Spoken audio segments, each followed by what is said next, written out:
Well, that was maybe a sign that we can start, that we are being recorded.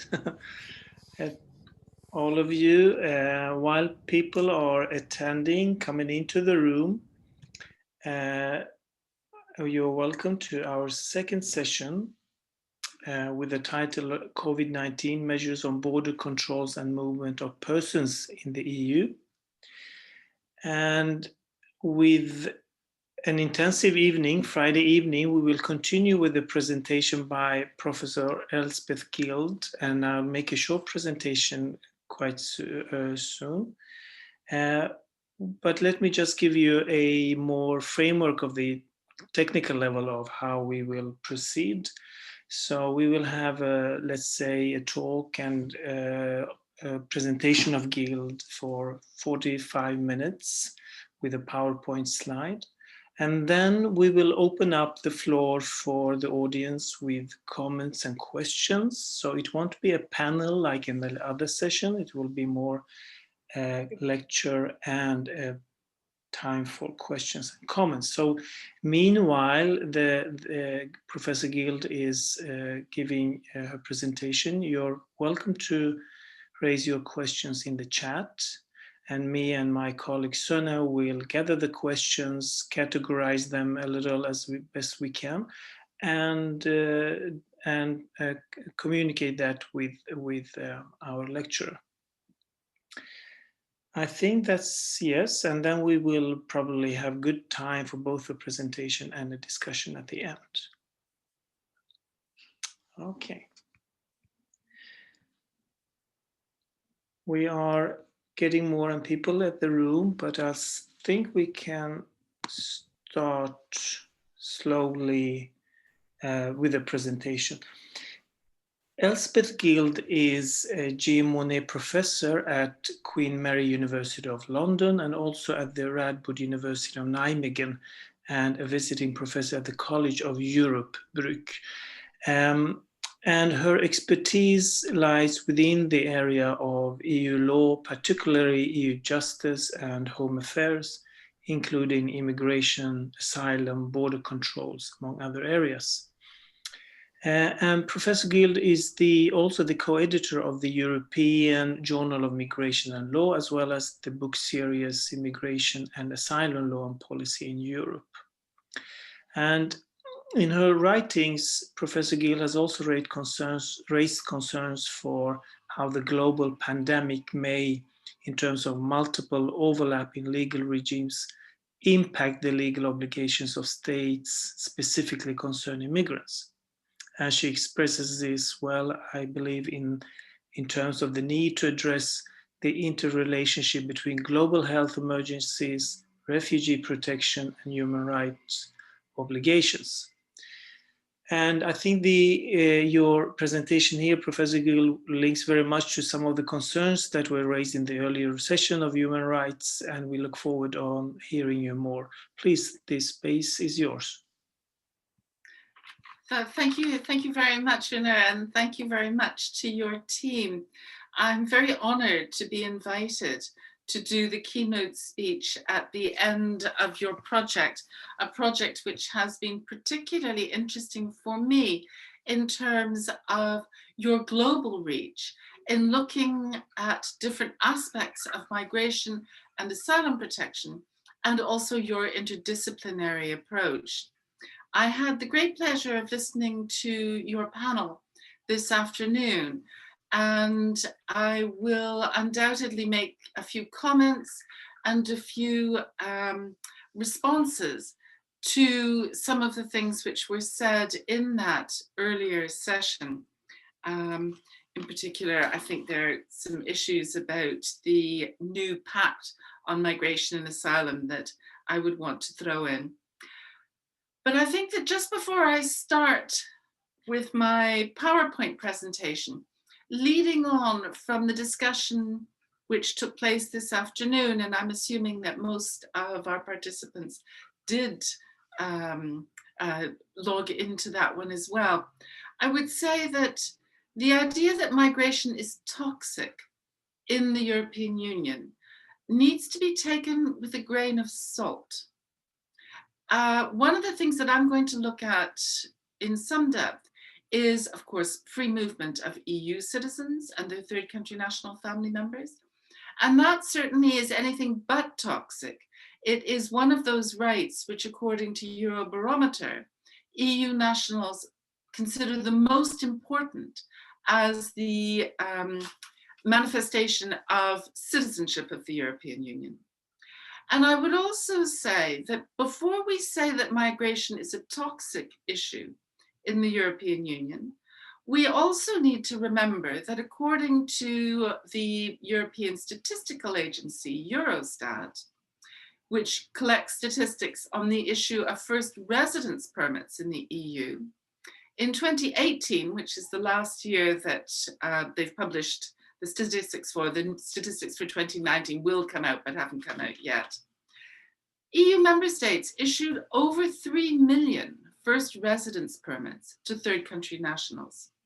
And that was about equal numbers of family members, more workers than family members, fewer students than workers, and a category of other, which includes, of course, our refugees and people who are beneficiaries of international protection. But in an area of 450 million people, issuing 3 million first residence permits every year is not really an indication that migration is toxic. Member state authorities indeed issue many residence permits. And we also need to remember, and this is a statistic from Frontex in its annual risk assessment 2020, if you look at the final 10 pages, you have the statistics. And Frontex tells us that over 300 million people entered the EU last year in a territory of 450 million. Of them, probably about 2/3 were third country nationals. And of course, they entered perfectly regularly. They had no difficulties. They entered in safety. They arrived by planes, by boats, by trains, by car. Many of them, of course, will be tourists, most of them, and almost all of them will go back. And when the representative of the German ministry was speaking and mentioned that there were 140,000 irregular entries, I had to remember that that in fact accounts for 0.005% of the entries of third country nationals into the EU last year. Now, any government ministry with a compliance rate of where non-compliance is less than 1% considers itself to be doing a marvelous job, and the 0.005% should never be on the front pages of the media because it is a statistically insignificant figure. But that's not what I'm going to talk about today. It's just I wanted to put some of the issues into their perspective and on the table. And when I was discussing this in another venue a couple of weeks ago with a representative of the Commission who was presenting the pact, her response was, well, we're not dealing with realities here, we're dealing with perceptions. And I must say I found that rather worrying because I think our public officials have a duty, a public duty to us, the people of Europe, to deal with realities and to confirm realities, and not to be designing policies which are fighting ghosts in the background. But now I'm going to go on to my measures on COVID-19. So can I have the first slide, please? So in Europe, we have 4 different schemes around movement of persons. And I want to look at how COVID has affected each of them. And in doing so, where I'm going to take you in this presentation is the incoherences of the public health approaches to movement of persons, with a whole series of EU provisions on movement of persons, and how badly articulated from March this year until now the member states have been in the way in which they deal with a public health crisis from the perspective of movement of persons. So our first big framework of movement of persons is the completion of free movement of workers, 1967, the end of the transitional period, and that gave the right of all nationals of member states and their third country national families to move and reside anywhere in another member state. And what that effectively did, and what would make the response to COVID so difficult for the member states, was that it reversed the normal relationship where the state decides if someone can enter or not on the basis of its rules, to a situation where the individual decides if he or she wants to move, and if he or she wants to move, he or she moves. And if the state doesn't want that person, it has to justify it on the basis of public policy, public security, or public health. So instead of the state deciding, the individual decides to move. And if the individual moves, the state's only response to that, or way of controlling that, is if it can come up with a good argument on public policy, public security, or public health. And public health will, of course, be one of the issues which will arise. But of course, in the EU legislation, the only grounds for interfering with public health of EU nationals and their family members moving across EU borders is on the basis of the annex of the WHO of infectious diseases. And of course, in March 2020, COVID-19 had not been added to that list. So effectively, public health was off the table unless it could be somehow rolled up in public policy or public security. Then we have the second framework of free movement in the European Union, which comes into effect on the 25th of March, 1995, which is Schengen, abolition of intra-member state border controls. There are 26 Schengen states. Schengen has been taken into EU law, but the 26 Schengen states are, first of all, not all EU member states, because you have Switzerland and Norway, which are part of the Schengen system. And you have member states which aren't part of Schengen, such as Cyprus, because its border is so problematic for it. Bulgaria, Romania, and Croatia, who haven't been allowed to join yet.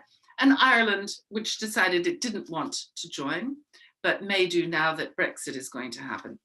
So you have a very odd scenario where we set up a system of free movement, which was based not on the characteristics of the individual who wants to move, as in free movement of workers, but a profound attack on the institution of border controls. What the Schengen abolition of intra-member state border controls does is it says there will be no border guards on these borders. And though the border guards were all taken off the intra-member state borders of those 26 countries, and that meant anyone could move.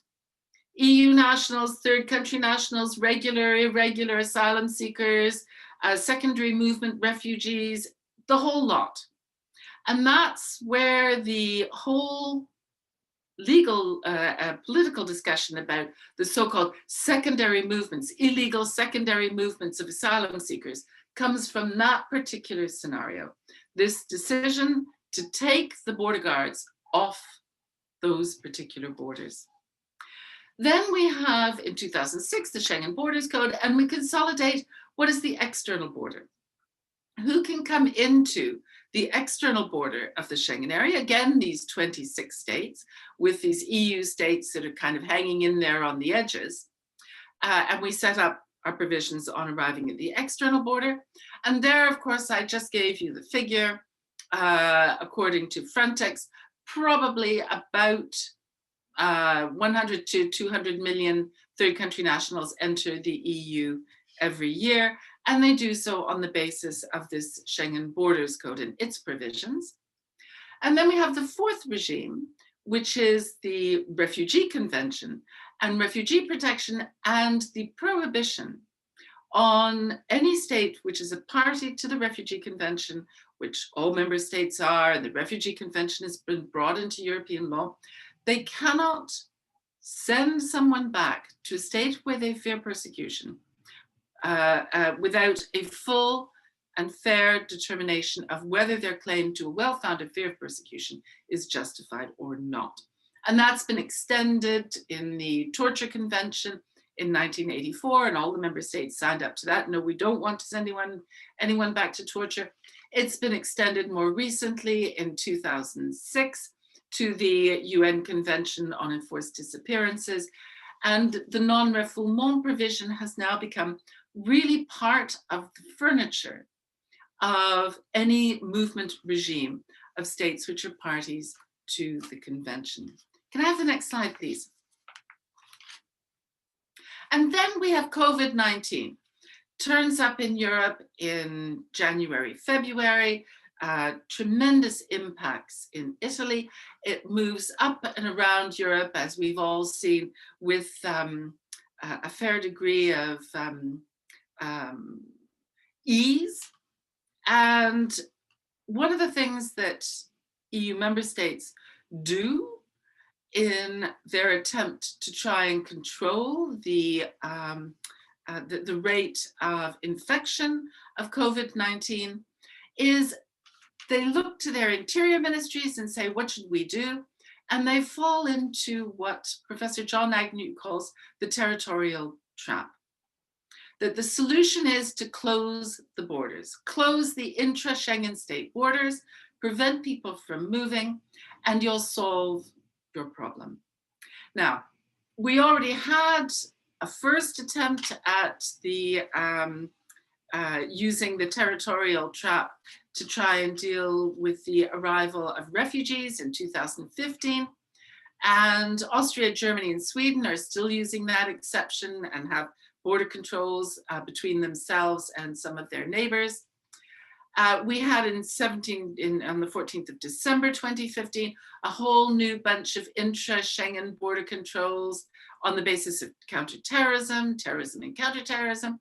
Austria, Sweden, Denmark, and France are still running those temporary closures. And on the next slide, we have COVID-19 and the border control reflex. And here in March 2020, you've got the list of the countries which started to apply intra-Schengen border controls on persons to prevent people who might be infectious from moving. And a couple joined in April, but only 17 out of the 26 Schengen states thought this was a useful idea.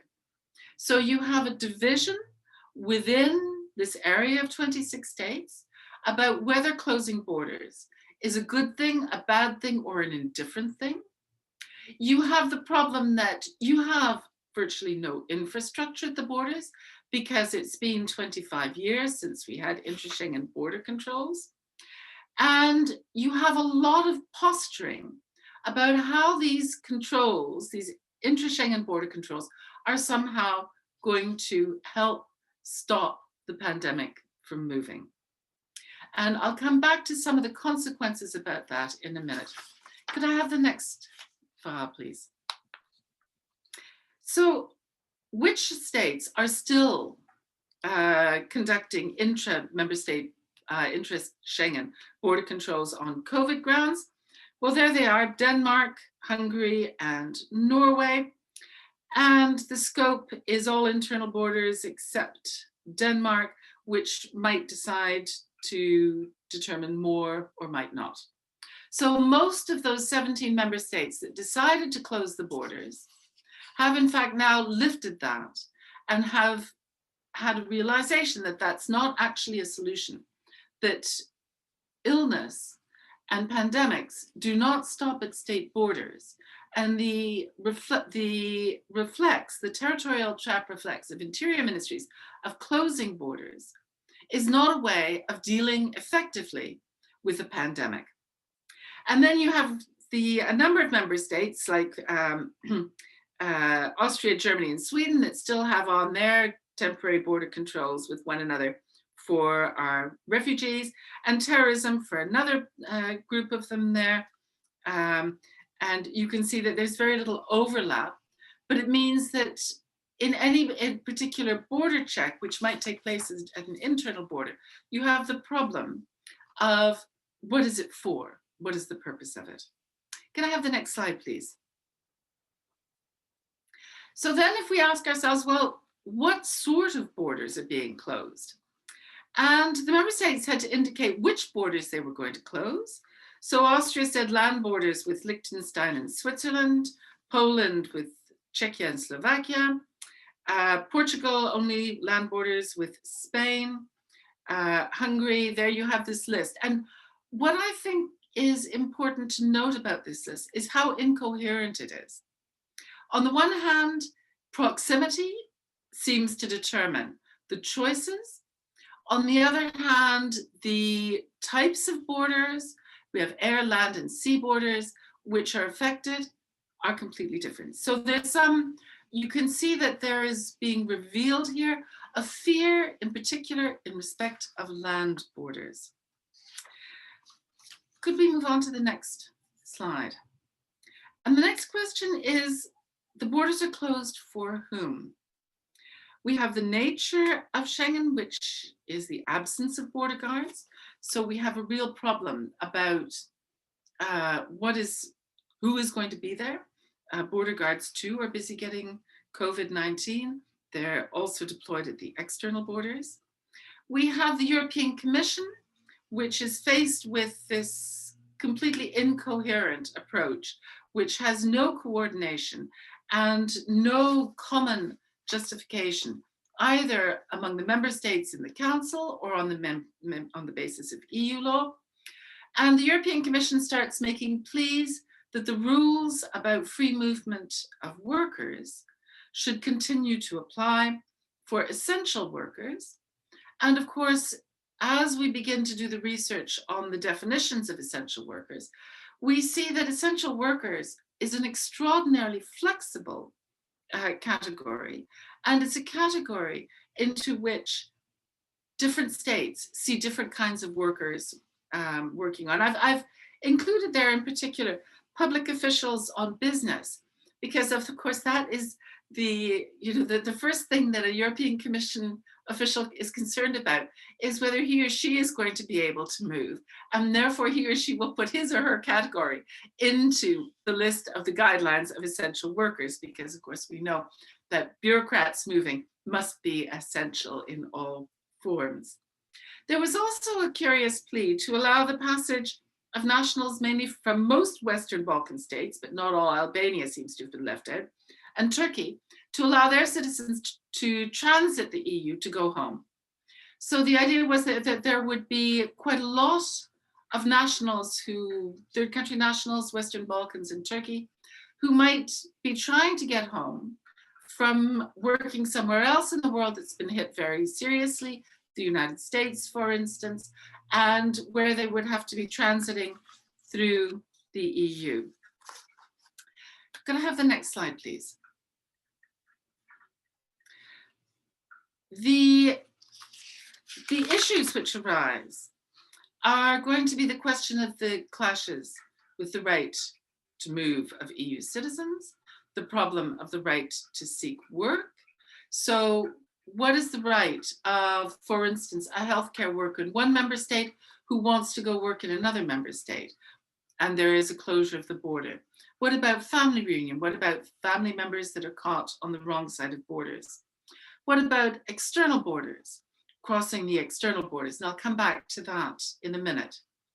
What about the bureaucratic procedures? And that will be particularly important for asylum seekers and refugees. It will also be very important for what is perhaps one of the very positive examples of a member state reacting to the COVID-19 pandemic in a way which is particularly sensitive to migrants and refugees, which is the decision of Portugal to regularize anyone, any third country national, whether an asylum seeker, whether a migrant with an application outstanding, anyone who had an application pending with the Portuguese authorities was automatically granted a residence permit with access on the basis of equal treatment with Portuguese nationals to health treatment. Of course, the key thing in a pandemic is you want everyone to have access to the same health services so that you can get control of the pandemic. Access to employment, so refugees and third country national migrants who had pending cases and who hadn't been able to work and who wanted to work, for instance, in the health services, were able to do so immediately to assist in fighting the pandemic. Access to social benefits, so that people would not be living in destitution. Destitution, of course, is the place where pandemics create the greatest havoc. The most people who die in pandemics die because they are also poor. So a very good move on the part of Portugal, which in fact has not been particularly heavily hit by the pandemic. Italy also instituted a regularization program for third country nationals irregularly present in the country during the pandemic. Another good procedure, but with fewer equal treatment provisions to allow third country nationals, our migrants, our refugees, our asylum seekers to escape from being the victims of the pandemic. Then we have the question of essential workers. And here, among the essential workers who traveled very extensively across Europe throughout the pandemic in the spring were agricultural workers. There's a tremendous need for agricultural workers across the EU.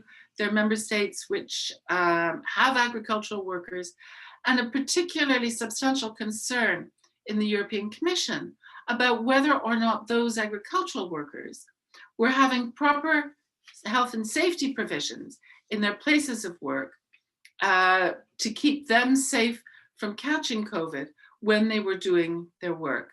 And we also saw some member states like France lifting exceptions to maximum working hours for drivers of articulated lorries traveling across Europe to deliver goods. The overall periods had to remain the same in the month, but they could work longer hours over certain weeks, again, raising questions about health and safety. So the question was, borders were closed for whom and under what kinds of circumstances? Next slide, please. And then I'll move to the external borders. And many member states stopped all but essential travel to and from third countries. So again, you have the territorial reflex with all of the problems that the territorial reflex will entail.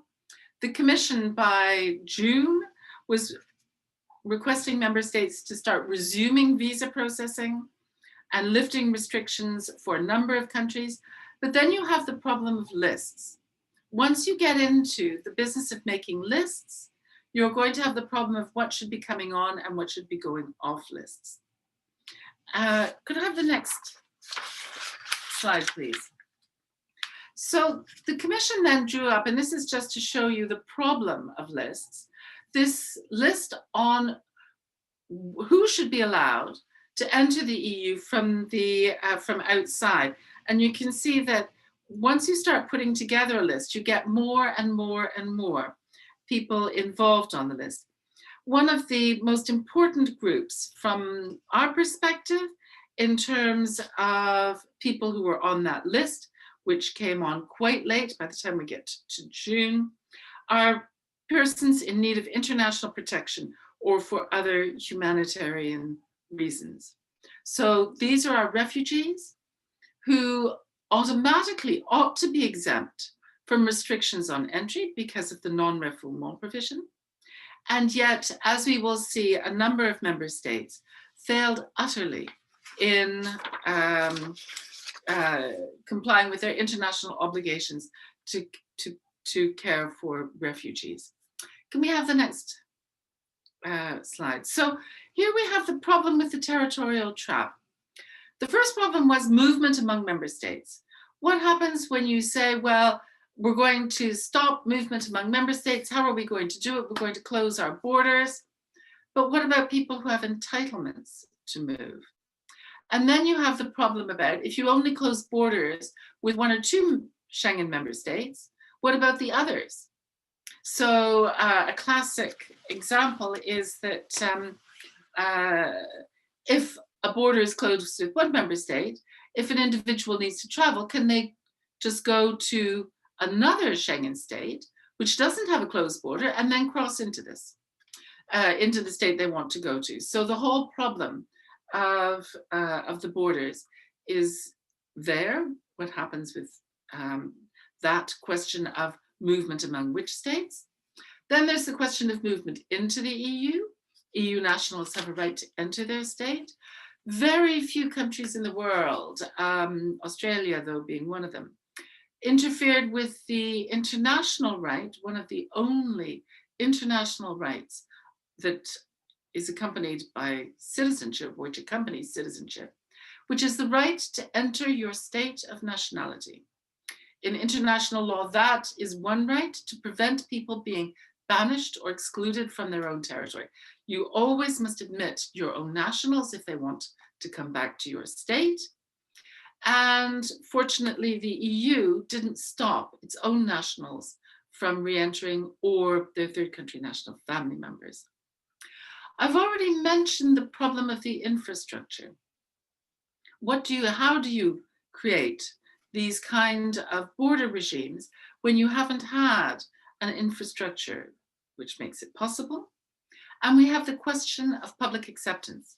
To what extent does your public accept that this is a sensible way of dealing with borders? And I'm sure we've all seen the pictures on television of the towns which straddle the Belgian-Dutch border, where half the town is locked down in Belgium and the other half of the town is not locked down and carrying on business in the Netherlands. And those kinds of images indicate the problems of public acceptance in respect of seeing territory as a way and borders as a way of dealing with a pandemic. So we had a whole series of challenges. We have the next slide, please. So by the time we get towards the end of the first wave of the pandemic, member states are beginning to coordinate. The Commission is increasingly successful in getting member states to start to agree. We see the member states lifting these intra-Schengen borders.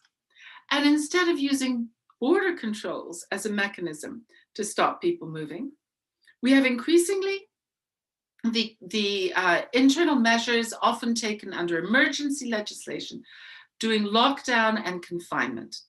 So the internalization of borders into your house. So for instance, in France at the moment, we're in a confinement and we're not allowed to go more than 1 kilometer from our house.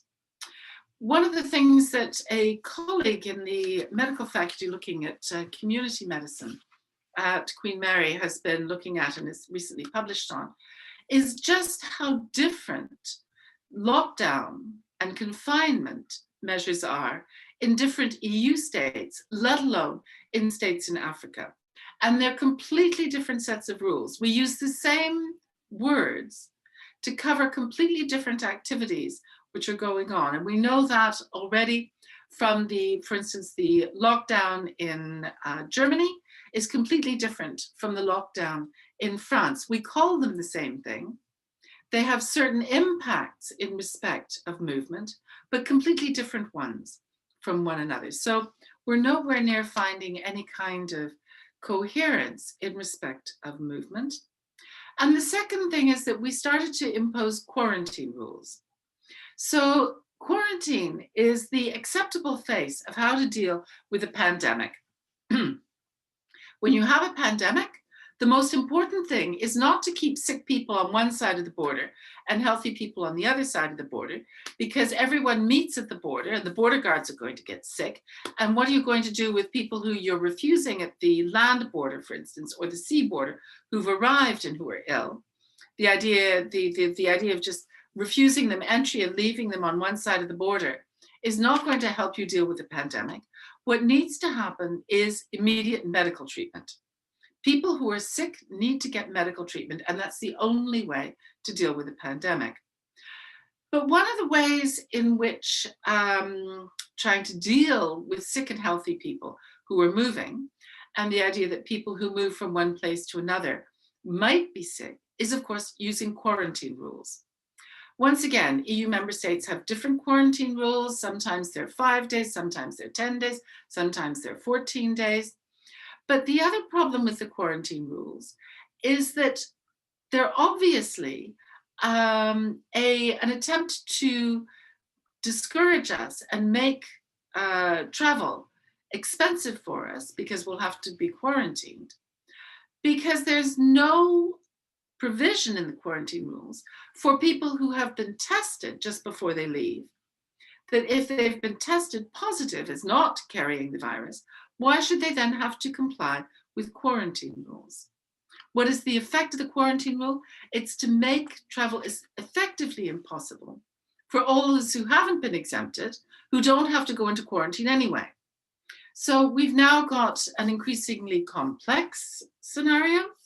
And I use the example of Belgium, which has quite a strict quarantine rule.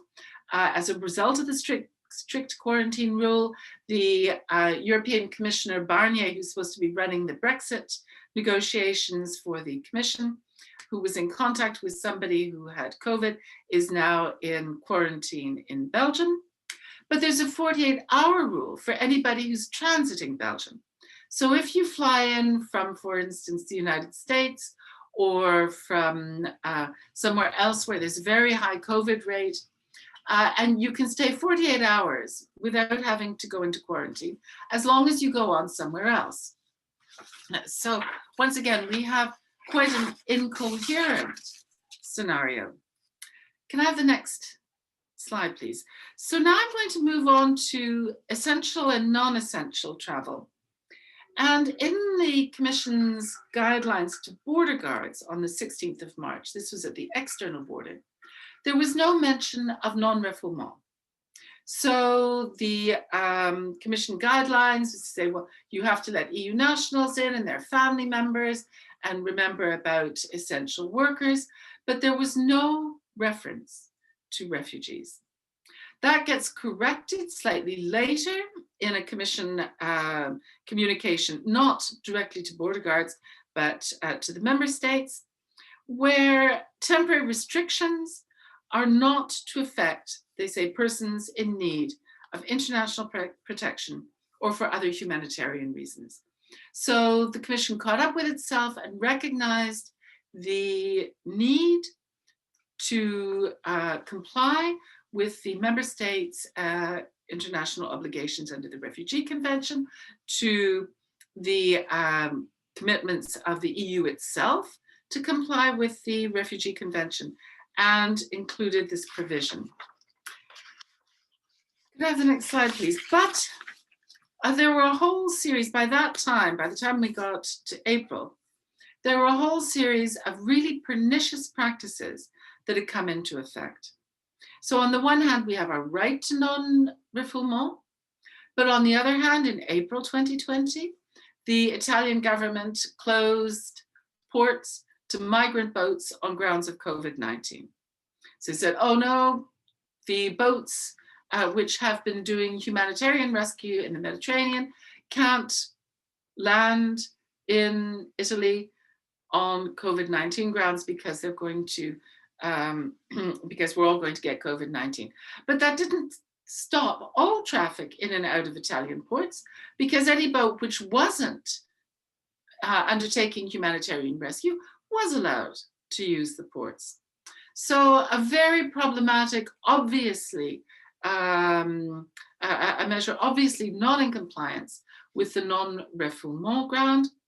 And here I would just say, in respect of how many of the asylum seekers in the European Union arrive on little boats, well, we know that this year, according to Eurostat, there were 600,000 asylum applications in the EU, and we know that there were less than 140,000 arrivals of persons on little boats. So on the one hand, you have 600,000 asylum applications, you have 140,000 people arriving in little boats.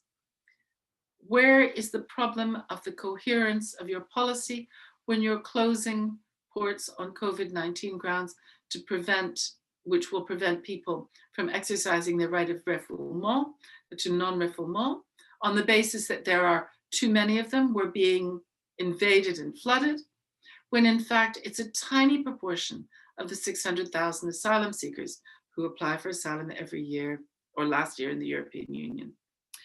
Austria introduced a new power to reject at the external border any individual who doesn't have a health certificate. And of course, this has a massively disproportionate consequence for asylum seekers who are highly unlikely to be able to obtain a health certificate in wherever they're coming from, having fled in all kinds of impossible circumstances where even their most precious documents have been lost or stolen or destroyed in the process. This idea that your non-refoulement entitlement will somehow be made subject to a health certificate is an extremely problematic, is extremely problematic in light of the duty of non-refoulement. Finland just cancelled all interviews. What does that do? That means all asylum interviews. Well, that means that anybody who has an asylum application pending has no way of moving from being an asylum seeker to a refugee, because that requires an individual interview. So everyone who applies for asylum in the European Union, by and large, wants to get refugee status or humanitarian protection as quickly as possible. Cancelling interviews means nothing moves forward. And it also means, as UNHCR pointed out, you will get in your member state huge backlogs the longer that you don't carry out interviews. The more people apply for asylum, the bigger your backlog. And then the greater the argument of your alt-right that there are too many asylum seekers and they're cluttering up and bogging down our bureaucracies and our administrative procedures. France, on the other hand, took another approach, and it suspended registration. And that's a particularly problematic approach, because when a person seeks asylum in the European Union, so somebody is managed to arrive, maybe on a leaky little boat somewhere, manages to get to France, perhaps arrives at a French port. In order to get reception conditions, housing, health coverage, food, etc., they have to register. So registration is the key to getting reception conditions, which include health services. But if a state suspends registration, that means your asylum seekers have no status. They float around as irregular migrants because they are unable to make an asylum application because registration has been suspended. And of course, you'll have the same problem that I was mentioning in Finland.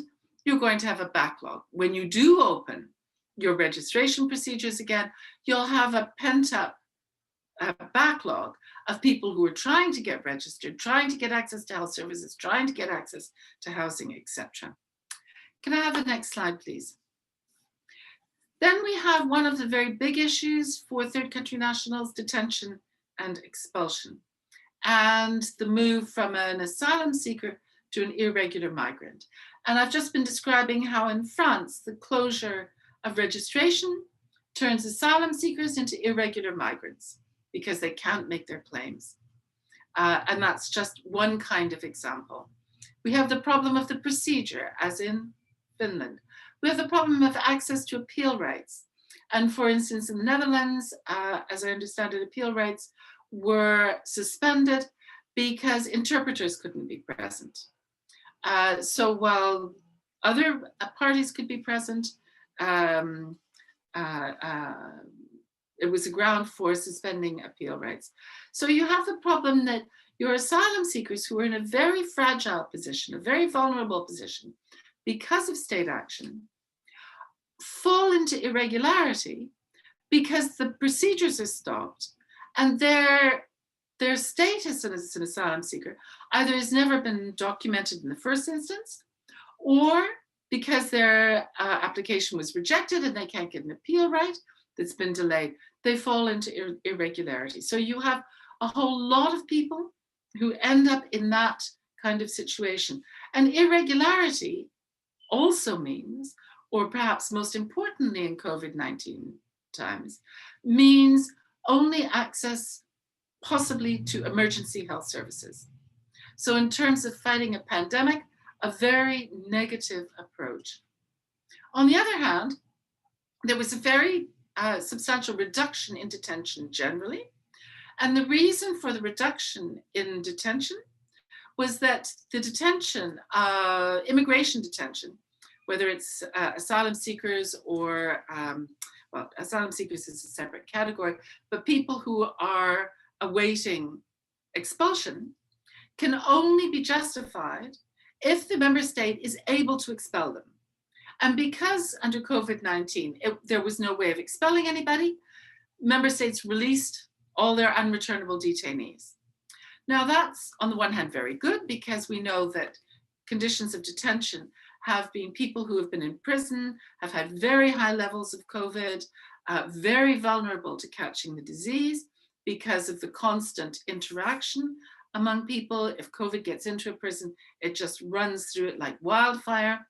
So it's good to get our third country nationals, our migrants out of detention, but out of detention into what? And if you don't have access, as the Portuguese did, to health services, to employment, to housing, etc., on the basis of non-discrimination, you're let out of detention into living under the bridges. There was also a limitation on expulsions. So member states, at least de facto, like Denmark, just said, well, we're not going to be able to expel anyone, so we're going to stop expulsions for the moment. Can I have the next slide, please? The problem, however, was that, for instance, in the first thing that anyone needs, a third country national, whether they're an asylum seeker, whether they're an irregular migrant, whoever they are, is access to health services. And you have many member states where there's no access for irregularly present migrants or asylum seekers to normal health care. There may only be access to emergency services under specific circumstances. So you have a problem that a part of your population that is vulnerable to COVID, and the more that they're socially excluded, the more vulnerable they are also a group that don't have access to your normal health care. Access to housing, we know housing is key to fighting the pandemic. All of our confinement and lockdown provisions, where they've been put into place, are designed around the idea that everybody has somewhere to live. So the homeless in most member states that have applied lockdown have been, hostels have been opened for them. But what if you're an irregular migrant or an asylum seeker? Do you have any access to accommodation services? And here's the example from Slovenia. And the examples I'm using come from, just to let you know that I actually have a rather good source, from the ECRE report on COVID-19 measures across Europe. And then you have the point about, what about access to allowances? How are our irregular migrants going to be able to live? How are they going to be able to feed themselves if they don't have either access to work, the entitlement to work, or to social benefits? And there I give an example from Cyprus. The next slide, please. How am I doing on time? I have about 5 minutes? Oh, good, okay. Yes. Well, I may finish just a little bit ahead of time, but probably not much. So by April 2020, UNHCR, which of course is responsible as guardian of the Refugee Convention to ensuring that states comply with their international obligations, began to make very strong recommendations to EU states for a number of activities. First of all, safeguarding access to asylum procedures. And that, as I mentioned, is one of the big problems about how does someone move from being an irregular migrant to being an asylum seeker? It's by getting access to the procedure. UNHCR was particularly adamant that member states should continue to process applications, that even if they couldn't do interviews, their staff should be continuing to look at the applications, to make assessments of the claim to international protection, so that applications could be taken very rapidly as soon as restrictions on COVID-19 were lifted, so that you wouldn't have the buildup of big backlogs. The UNHCR was particularly concerned about arbitrary and discriminatory restrictions on free movement. It was particularly concerned about how asylum seekers who might be present in one member state, but with close family members able to take care of them in another, were being prevented from traveling on arbitrary or discriminatory grounds.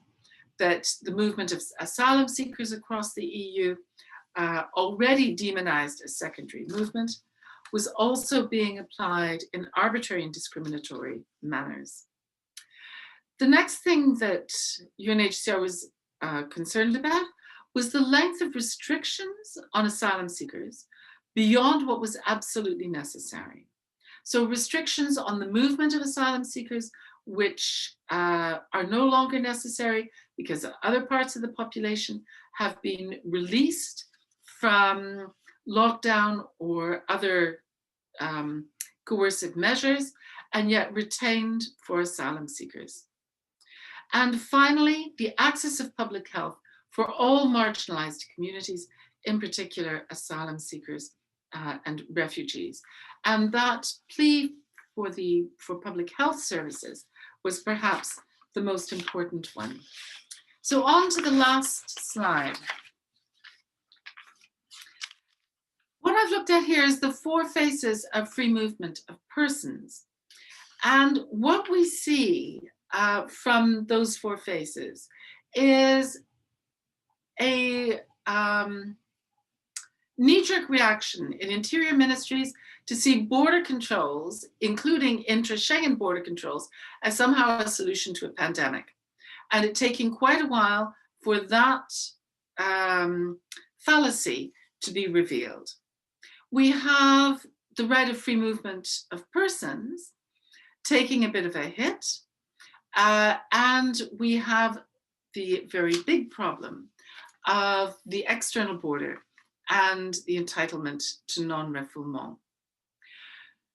We discover, which is no real surprise to anyone who looks at pandemics or has ever studied pandemics, that COVID-19 has an effect of further marginalization of those who are marginalized. And this has been particularly the case for asylum seekers who fall into irregularity, irregular or undocumented migrants who become unable to maintain their lives, are forced into lifestyles where they are at particular risk of contamination with little or no access to health services. For refugees and migrants, this is the big regular-irregular divide. If you're regular, you have a chance of getting access to services, including health services.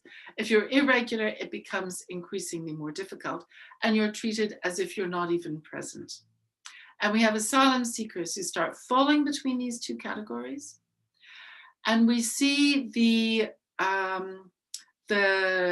limitations and the dangers and the risks which a political imaginary of territory as a mechanism of ensuring safety actually delivers to people in Europe. This is not the way to fight a pandemic. You fight a pandemic by providing health services to everyone, and you bring everyone out of marginalization. So thank you very much for your attention, and I look forward to your questions. Thank you very much, Elspeth. I think you have given us a lot to discuss, a lot of problematic issues and questions to put forth. I will soon give the floor to my colleagues and the participants here. And just let me, I'm very happy that you linked so much to one of my own areas of psychosocial health or public health, as you touched upon in many ways. I think let me express it this way. It seems like when we're talking about the migrants and newcomers, it's as of mobility or moving from one risk context to a new one they might, of course, not have pre-seen as part of their experiences. I have a student right now in Italy who is gathering data among newcomers of both Italian and other, of different backgrounds. And one of the quotes, if I may use his draft of the thesis, is expressing the increased level of isolation because of the lockdowns that people express who he's interviewing. And this is a Bangladeshi male responding to the lockdowns. He says, since it's not our own homeland and we have no relatives here, that is why this coronavirus is difficult for us in this situation. It will not be possible for us to get help from relatives if any problems. On the other hand, in the case of the people of this country, they have everything here. So it's a sense of isolation under already very stressful conditions. So both Söner, Nores and I were already drafting on some ideas of the COVID-19 and effect on the minorities in some of our European countries. And we were saying that this is definitely not a democratic virus. And we're all in the same boat, but we are not treated and we are not affected in the same way. There is also here, we believe, a very important link to social determinants. But just to understand this complicated health level and the migration experience, which you've touched upon, is also maybe we have to go back historically just to the journey itself and what they have been through. So in our material, the interview material, we see that the many of the newcomers have experienced arrest, detention that has affected them very severely. But maybe what we didn't expect, that most of them expressed difficulties not only through the journey, but actually when they had settled down in their new countries. So adding that to the new conditions of the COVID-19 and the isolation, that explains or triggers many of the difficulties, maybe the traumas that they have in a way were able to leave behind. So let's move on with any comments or questions from the audience. Söner, do we have? We don't hear you. Yeah, hi. Yeah. So we have at the very beginning one question asked by Bianca Montrasi. She was asking what has been the impacts of COVID-19 on the effective judicial protection for applicants for international protection in the European Union. I assume you answered this question. Another question just posed by Erna Bodström from Helsinki, University of Helsinki. Have you looked at the impact of COVID on embassies through that to family reunification? So this is the second question. And my questions, what are the sources and reasons for incoherence in the practice or implementation of quarantine measures and its impact on further border regimes when it comes to the asylum and migration governance? So you have mentioned one point, which is, in my opinion, very, very important, irregularization of migration regimes, measures taken within the framework of COVID-19 led to further irregularizations and forced, I think, asylum seekers further into the illegal or lives or bad living conditions. So actually, this is, in a way, can't we see it as an irregularity in the state practices? So this incoherence. Actually, we are not talking only about irregular migration. This is a phrase. It is mentioned, but can't we phrase it like in terms of irregular state practices? Yeah, there's 3 questions at the moment. Yes, thank you very much. And they're all very, very good questions. I think that one of the terrible problems about the way in which the COVID-19 pandemic has been dealt with in far too many of the member states has been just abandoning judicial protection. So saying, oh dear, everybody's locked down, everybody go home. Our civil servants who determine asylum cases will go home. They won't bother interviewing asylum seekers. We just won't do anything. We'll put everybody to work on something else. Oh, our appeal judges aren't around, or oh, it's too difficult for the lawyers to take instructions. The whole problem about protection becomes just an insurmountable hurdle because the state says, oh, well, it's all too difficult. We'll get back to this when we come back. So I think that's particularly one of the impacts. It's also what the Portuguese example indicates has been a particularly good practice, and that's the argument of the Portuguese government. Why are we regularizing everyone who has an outstanding application? It's because our officials aren't going to be able to determine those applications under conditions of COVID. And these people deserve to be treated properly and to have access to health services. And therefore, it's only just and right that we give them residence permits with equal treatment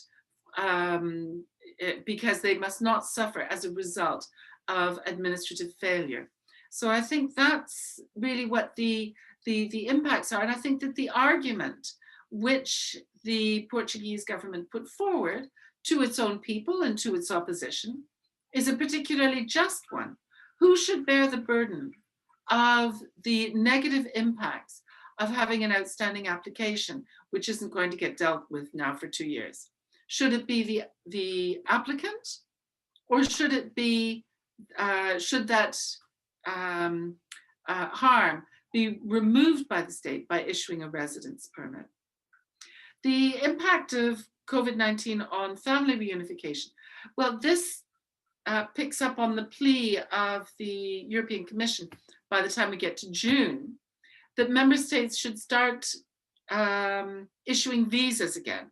They should start considering visa applications, because certainly for third country nationals in the European Union and refugees, of course, who have family members who are stuck in horrible places around the world where they're at risk of all kinds of terrible treatment contrary to human rights obligations, being able to make a visa application so their family members can join them in the member state is really important. And before we had the lockdown, we had a number of cases in particular of minors in the EU who were seeking family reunification with their parents, the minors having received a protection status in their member state, and their parents being at great risk in various camps and one thing and the other. And the decisions of the courts being favorable to those rights of the minors. And then COVID arrives and boom, how many members of your family are going to get killed before the consulate of X or Y or Z member state begins to reconsider family reunification visas for them. So a huge problem, and again with extraordinarily life and death consequences. What are the sources and the reasons for the incoherence? Well, I think from a political perspective, the incoherence comes from a certain degree of antagonism in quite a number of interior ministries in the EU to the no border control Schengen regime. They didn't design it. It was designed by transport ministries. It was picked up by the EU institutions as a way to relaunch the internal market and make us all rich and happy. And the interior ministries never liked it. They're probably never going to like it, because their way of looking at the world is that borders designate the territory which they're supposed to be protecting and the measures which they're supposed to be protecting. So those borders form an integral part of the way in which they think about how they protect the people inside their borders. So as soon as you let them out of the bag on Schengen, their first reflex is, oh, we can solve any problem by reintroducing border controls with the other Schengen states. And then at least we know where we end and they start. The health ministries didn't get into the driving seat in many member states until a little bit later, in competition in some member states with the interior ministries. And one of the problems is that health is not a competence of the European Union. So the Commission had no power to require health ministries to start coordinating with one another to do common action. Now, there were some excellent examples of cooperation across borders. When Alsace, the French Alsace, was hit first of all parts of France by COVID-19, and the hospitals were completely overwhelmed, the German land on the other side of the border opened up its borders and did medical evacuation of the worst cases to hospitals in Germany, which were not overwhelmed, in Baden-Baden and around. So we had some very good examples of cross-border coordination, but done on an ad hoc basis, as opposed to being coordinated from the center.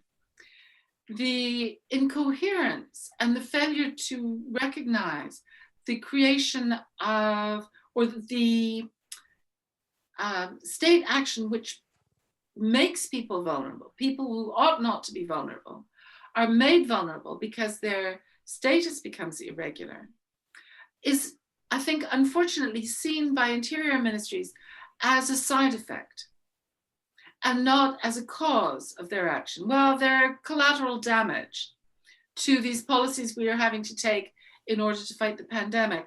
And I think that's that idea that refugees are somehow collateral damage, which has resulted in perhaps an insufficient attention to the obligation of states to provide protection to those who need it, including migrants. Thank you. Thank you very much. So my colleague Yelka reminded me, if the audience would like to ask questions very, very briefly, directly, Yelka can unmute them individually. So if you have any questions, but very briefly to Elspeth. Otherwise, there are like some written questions on the chat box. So if there are, so one question's about, are there any other positive examples, like Portuguese example, can be pointed out from other member states in terms of positive cooperation? I think you have given Alsace example. And I would strongly recommend that anyone who's interested in thinking about positive examples has a look at this, the ECRA report, which is a very, very good summary of what happens what measures have been taken in different member states. And I don't want to criticize some member states and be nice to other member states. I've singled out Portugal because it had a particularly good record all across the board. But in many member states, there were some good practices, for instance, letting people out of detention very early, recognizing the added danger that detention is for people during a pandemic. And that's very good. And that was quite widely done across the European Union member states. But often the same states that may have been taking positive actions also took some negative measures as well. So it's quite a mixed picture with very few angels, very few devils, and everybody else in the middle.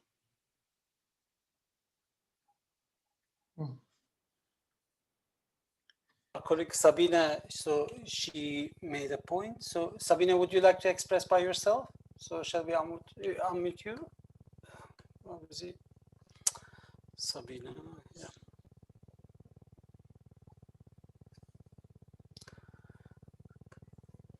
Yeah, can you unmute Sabine? Yeah. Sabine, you should be able to talk now. Hello? Yeah. Yeah. Yeah? Do you hear me? Yes. Hello. Thanks a lot for this wonderful talk. It was really fascinating to see again how different and what kind of effects this crisis management or not management has on migrants and vulnerable groups. In Germany, we have also seen, and I would say, a new kind of racism. Probably pandemic and migration, there's all very old links that migrants as mobile persons carrying the virus with it, more affected by this kind of pandemic racism. But in Germany, we really have seen at the beginning a kind of anti-Asia racism on the one hand, but I would say what was much more widely was a kind of a responsibilization of affected migrants, that it's their own fault to be affected due to the lifestyles and cultures. And in fact, during the summer lockdown, there was a high percentage of migrant populations and migrant groups who got affected due to what you have been saying, due to the housing conditions, labor condition, and so on and so forth, especially seasonal laborer, refugee camps. In Germany, it was especially slaughterhouses, which were pandemically affected by the virus, and there were more or less only migrants working in. I'm wondering if you have seen such a development also in other countries, that racism really was increasing and it was a specific kind of referring to this affected migrant populations. Yes, it's a very good point. And there has been the organizations that deal with anti-racism, SOS Racism, and the European ones all have noted a rise in racial attacks and in racial incidents during the times of COVID. Surprisingly, well, or unsurprisingly, I suppose, in the early days, in March, April, primarily against Asians who don't usually bear the brunt of racist attack, but some really nasty examples of that across Europe. And of course, this the disproportionate impact of COVID-19 on a variety of migrant communities because of their socioeconomic conditions, then held against them. Of course, we have slaughterhouses are, of course, one of the examples where COVID seems to have just gone crazy all across Europe. But there are also other places where COVID has been, which have been very much affected. Prisons is one, which we hear a lot less of. We also have other areas, certainly military camps is another place where COVID has pretty well gone wild as well. But they're not subject to any of the kinds of demonization processes about why are these people all getting sick that migrant communities have been subject to. So yes, a knee-jerk response, which results in blaming the victim, which I'm afraid is all too common in our societies. I was just going to come back to the irregularization issue again. And I was participating in a expert forum last week where an official of one of the Council of Europe bodies, which carries out country visits and produces country reports, the European Council Against Racism and Intolerance, which is part of the Council of Europe. And they had done a report over the last 12 months in respect of Germany. And one of the findings which they came up with, which I thought was particularly interesting from the COVID-19 pandemic consequences, was that they took evidence from a variety of sources that it's estimated that approximately 1/3 of persons who are designated as irregularly present in Germany are in fact eligible for residence permits if they had access to the information necessary to make the applications. And I found that figure enormous for a country which most of us in the rest of Europe look to as being extremely well organized. You know, in the rest of Europe, we may not know who's regular or irregular, what they're doing, and we may be trying to expel the wrong people. But we don't expect that to be the case in Germany. So for me, an eye-opener about just how problematic. Here you have a body of people who ought to have access to residence permits, which will be then provide them the gateways into or out of a whole series of discriminations which are very difficult to overcome and which don't have them, and also who live in fear of expulsion, which in the panel earlier today, the commission official was busy justifying the new pact on immigration and asylum as really requiring the member states to get very serious about expelling everybody who's irregularly present as quickly as possible, because that's the only way we'll have a coherent immigration and asylum policy, an argument which I always find incoherent in itself, but leave that aside. But if we have whole chunks of people who ought to have residence permits but don't because they don't have access to the assistance necessary to make the applications and the knowledge that they're supposed to do this, that makes even more questionable this commission obsession with trying to speed up expulsion. Of course, expulsion doesn't happen during COVID-19, but then you have, as the commission has been saying, well, at the end of lockdown, when we come out of this pandemic, there should be lots of people floating around that we can expel. And once again, I would say, well, maybe we need to think about that a little bit more carefully about who actually is expellable. And we shouldn't be trying to speed up procedures. We should be trying to provide people who appear to be irregularly present with the advice and assistance they need in able to establish their claims to residence. Thank you, Elspeth. So we have 2 chat questions and 1 raised hand. So the chat questions, Olga Shmorenshuk. So she's asking, you mentioned one case about Belgium, Netherlands, Dutch, the differences in the border towns, Could we say that the migration policy and refugee policy in the Netherlands will develop in more positive scenario in the post-COVID era? So this is compared to other member states. This is number one. The other question is Chandelier, if maybe I misspelled. What is the link between far-right populist movements, for example, in Italy, and COVID-19, and how that has impacted migration policies? So these are like two questions, chat questions. And Valerie De Marinis, our colleague from Uppsala University, she mentioned a point. Maybe we can give her, if she is willing to express her question from a public mental health perspective.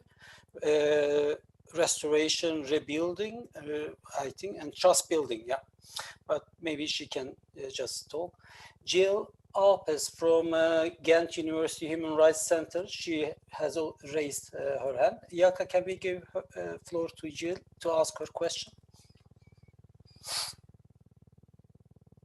And after yeah, directly after Valerie De Marinis, yeah. Or, yeah, okay. First Jill, then Valerie, yeah. Thank you very much for this really, really illuminating presentation. I'm currently in Lebanon and I'm working on a chapter for an advocacy chapter, an advocacy report for Euromed, where I'm investigating and following up on indirect refoulement from Cyprus. So the police here in Cyprus has also used COVID as grounds for not granting access to the boat that are coming now, or that have come at least in September from Lebanon. And so I have two questions. One question is, from your talk, I take it away that the problem would just be one of police practice, not actually one of, legal norms. You opened the talk with, with COVID, we have these overlapping legal norms, but then in your presentation, you were very clear, okay, we've got the principle of non-refoulement. So I just wanted to hear your thoughts, whether it's as simple as that on the legal grounds, it's the situation is very clear and we just have problematic police practices. And then the other question is maybe less connected to COVID, but I would be really thrilled to hear your thoughts on border monitoring, because that is also one of the small beacons of light, potentially, if in a good way in the EU Pact on Asylum and Migration. Thank you. Thank you. Elspeth, shall we take also Valerie's question or intervention and then get back to you? Valerie? Can you unmute yourself, Valerie? Okay, now can you hear me? Yes. Mm-hmm. Thank you so much. First of all, thank you for this incredibly informative lecture. And I'm a voice from the public mental health sector here in Sweden. And I just want to say that in the unraveling of what we do with COVID, after COVID, or however that may be, the total underutilization of not only, as you mentioned, the lateness of the health sector or the uncoordination, but I also want to mention, this is certainly the case in Sweden, I'm imagining it elsewhere as well, the levels that have to be dealt with after this situation is hopefully under control in terms of, from the public health and public mental health aspects of how the territorial issues were raised, the incredible and not yet very well published, but soon, levels of trauma amongst the healthcare personnel and first-line workers. But I think also this raises the old WHO issue of the importance of public mental health and public health, because when we're doing the analysis within vulnerable communities, at least in the Swedish and in the Norwegian context, what we're finding is the public health systems, because of lack of languages, because of lack of access, because of lack of the understanding of housing, or maybe not lack of understanding, but just dismissal. It's been the community mental health systems that have had to step in. and make the difference. So, and all that is needed for us as researchers to understand the craziness, as you've outlined so well, of what we're dealing with. And then, you know, with no attention to resources, resilience resources of how do people cope with things at so many levels, of suddenly to go from maybe a more logical or hopeful to overnight go to an illogical and incomprehensible and harmful system. So I just wanted to give a plug for that area of the public health system to be taken seriously, and the ground for how we move forward. What's the vaccine for the lack of trust? And how do we build it? Because this is a project that I, you know, we're actually working on. And I think it's probably, you know, it just raises everything you've said at all of the levels. So, yeah, thank you. Yes, Aspa, the floor is yours. Thank you very much. I'll take the questions in the order that they came. So I'll start with Olga. And is the Netherlands moving towards a more generous approach towards migrants and refugees? And I think that really depends on the coalition government. I think that those of you who follow Dutch politics closely will have seen the quite stellar rise of the Green Party, which has a much more positive approach to perceiving migrants and refugees as a benefit to society than a negative. And if they can continue to maintain their hold over the electorate, I think we can see a change hopefully taking place there. On the second question, Chandri's question on populist governments and policies, well, I mean, it's not rocket science, and we can all remember this, those of us who remember the Berlin Wall, that totalitarian societies love preventing their citizens from moving and are highly suspicious of anybody wanting to come in. And certainly when I was teaching a few years ago in Brazil, I was fascinated by how there wasn't a government in the whole of South America that where there had been a totalitarian regime that could speak against open borders. The open borders are a symbol of democracy. They're a symbol of freedom. And the more you get populist governments that trend towards totalitarianism, the more you get an interest in closing borders. It's a bit like the canary in the cage, where what are the indicators that we're heading into difficulty? And I think one of them is the closure of borders and the treatment of foreigners. There are two, both Marlene and Valerie wanted to have very important things to say about mental health and how do we restore mental health.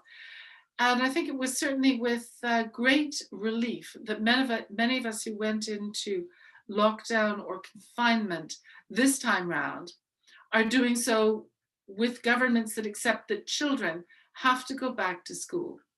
The children cannot be locked up with their parents 24 hours a day, month after month, without extraordinarily problematic both health and physical problems. So at least there's been some movement that we mustn't destroy the mental health of our young people before they've even got through school. And going to school and getting out and seeing their colleagues is one of those. How we're ever going to rebuild trust, I think, is a much more complicated issue, because before we can rebuild trust, we're going to have a good deal of